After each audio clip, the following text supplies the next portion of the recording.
আসসালামু আলাইকুম। মনের ভিতরে খুবই কষ্ট। কী কারণে কষ্ট আসলে এটা আপনাদেরকে না বললে আপনারা হয়তো বুঝবেন না। আমরা ঢাকা শহরে খেলার জায়গা বলতে খুব সীমিত, খেলার জায়গা বলতেই নাই। আর সেখানে একটা জায়গা ছিল শিকদারের মাঠ, এখন আস্তে আস্তে সেটাও বিলীন হয়ে যাচ্ছে। কি বলবো আর, মানে বলার মতো মুখে আর ভাষা নেই।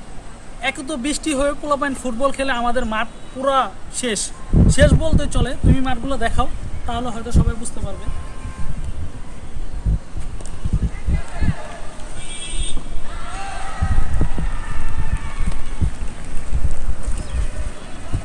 হ্যাঁ, যাও একটা মাঠ ছিল, এটাই ছিল, এটাও এখানে পোলাপাইন মাঠ।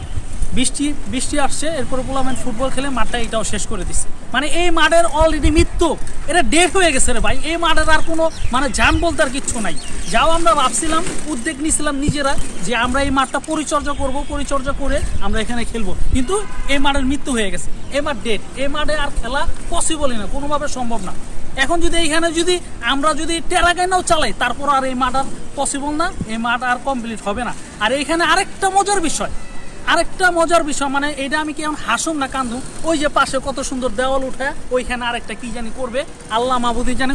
ওইখানে কি আয়না ঘর করবে না কি করবে, তারাই জানে। আমি আসলে কিছু জানি না, বলার মতো আর কোনো ভাষা নাই। মনের ভিতরে খুবই কষ্ট। অফিসেও আজকে যাইনি, এই আপনাদের জন্য এই ব্লগ ভিডিও বানাই আসলাম। যদি ভালো লাগে আমার চ্যানেলটি সাবস্ক্রাইব করবেন, লাইক দিবেন, অবশ্যই পাশে থাকবেন। আসসালামু আলাইকুম।